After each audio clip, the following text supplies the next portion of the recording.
मुझे पता लगा इस खबर का, और बताया यह गया कि जो टर्किश प्रेसिडेंट है रजब तैयब एर्दोगान, उनको जहर दिया गया है, उनकी हालत बहुत इस वक्त खतरे में है। पाकिस्तान में ऐसा नहीं हो सकता कि अदालतें इस बात का फैसला करें कि इंतखाबात कब होने कब नहीं होने। इमरान खान वफाक से निकल आया, साजिश के जरिए हुए जो भी हुआ, जो असेंबलियां उनके पास थी, जो हमने हमें ये कहते हैं एस्टेब्लिशमेंट ने दी थी, वो हमने तोड़ दी है गई है। और सी पैक जो कहते हैं जी नून लीग लेकर आई थी, उस पर काम क्या होना था, क्या इंडस्ट्रियलाइजेशन होनी थी, वो तो और बहुत ही कोई बुरी हालत में इस वक्त टर्किश प्रेसिडेंट है। तो ये खबर बिजली की तरह गिरी हम पाकिस्तानियों पे, खासतौर पे।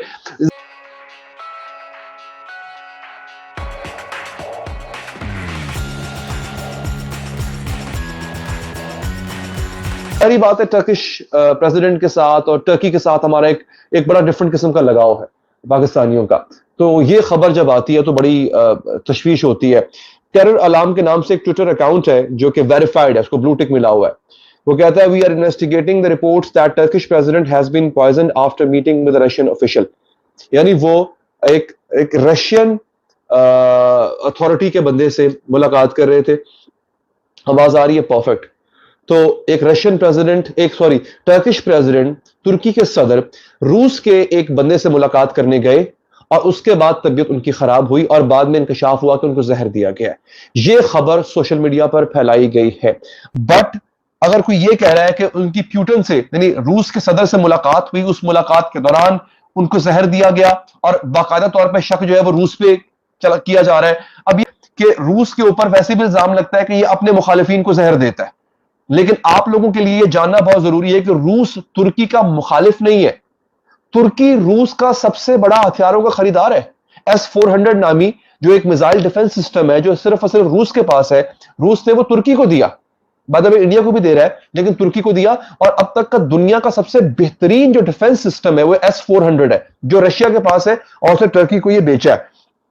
आगे साहब लिखते हैं, वो बीमार है उनको, और हाँ ये तो कंफर्म है कि वो बीमार है क्योंकि इमरान खान साहब ने ट्वीट किया है। ये थोड़ी देर पहले ट्वीट आया इमरान खान साहब का, मैं आपको शायद दिखा पाता काश। उन्होंने ये ट्वीट किया है, मुझे गलती होगी, मुझे स्क्रीन शेयर करना चाहिए। देख रहे हैं इमरान खान, मैं आपको दिखा देता हूं सामने। ये इमरान खान जो है, इमरान खान साहब ने ट्वीट किया, ठीक है जी। और वो कहते हैं कि have just learned that president Erdogan of Turkey is unwell. We are all praying for his health and wish him a speedy recovery. He has been one of the most prominent voices in support of Muslim causes and against Islamophobia. वो कह रहे हैं कि मुझे अभी पता चला कि तुर्की के सदर जो है बीमार है, उनके लिए ढेरों दुआएं। और अगेन उन्होंने तारीफ की है कि मुसलमानों की ये बंदा जो है पूरी दुनिया में आवाज बना है, इसमें कोई शक भी नहीं है, बाकी कोई शक नहीं है।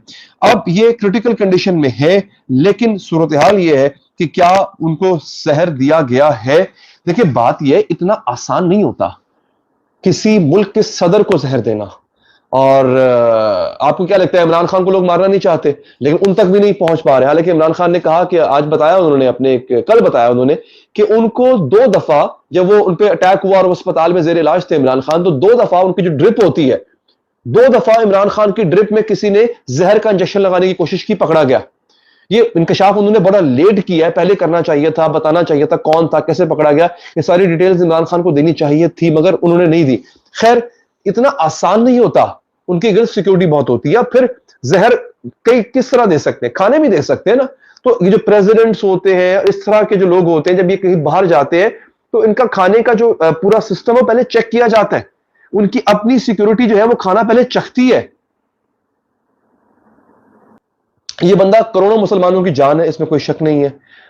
लेकिन अगेन बीमार जरूर है, बीमार वो है, आप उनके लिए दुआ कीजिए, ठीक है, उनके लिए दुआ कीजिए।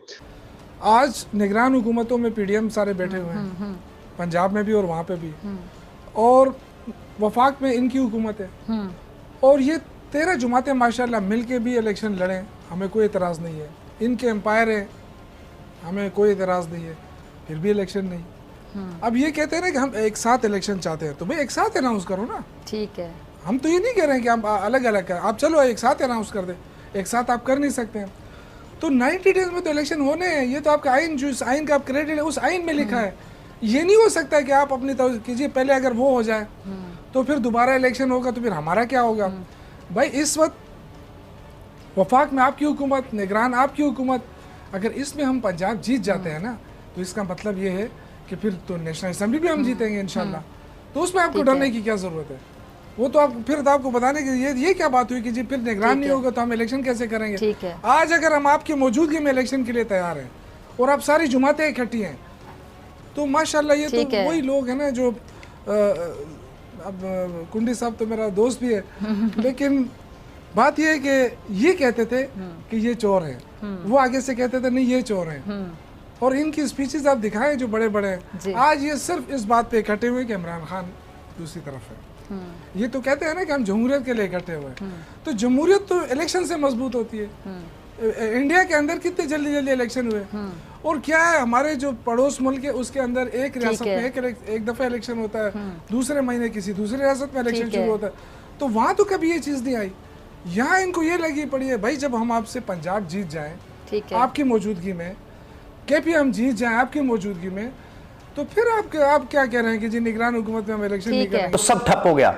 तो लिहाजा अब आर्मी चीफ का दौरा कहा तो दिफाई मामलात के हवाले से इसको देखा जा रहा है, लेकिन जाहिर है कि पाकिस्तान में एस्टैब्लिशमेंट की बड़ी अहमियत है और सारे मामलात में है। अब चाहे ISPR की तरफ से, DG ISPR की तरफ से कहा जाए कि जी सियासी मामलात से हमें दूर रखा जाए, सियासी मामलात में हम नहीं आना चाहते, सवालों के जवाब देते उन्होंने बार बार कहा, लेकिन ये सब जानते हैं कि पाकिस्तान की एस्टैब्लिशमेंट का एक रोल रहा है पाकिस्तान की सियासत में भी, हर मामले में।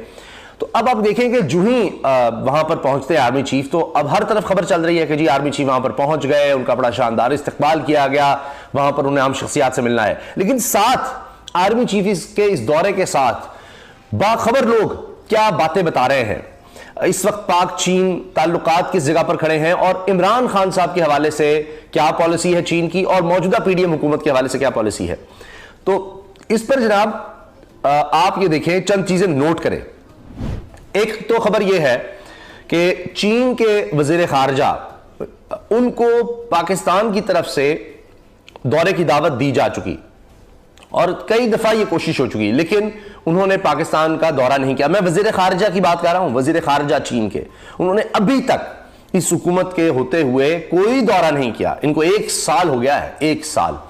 और अजीब बात यह है कि इनकी रिक्वेस्ट पर, यानी ये दरखास्त कर चुके हैं, लेकिन चीन के वजीर खारजा ने पाकिस्तान का दौरा नहीं किया। यही नहीं, उन्होंने फोन कॉल पर ही बात की है सिर्फ, और वो भी बिलावल भुट्टो जरदारी पाकिस्तान के वजीर खारजा की दरखास्त पर सिर्फ फोन पर बात की है। अब तो इतनी शर्मिंदगी है कि यहां से कहा गया बिलावल भुट्टो जरदारी जनाब भारत के वजीर खारजा से मिलना चाहते हैं, अभी साइडलाइंस पर जो इजलास हो रहा है उसके हवाले से, तो भारत की तरफ से कहा गया जी इनकार कर दिया गया है। इतनी शर्मिंदगी है हमारे लिए, इतनी शर्मिंदगी है।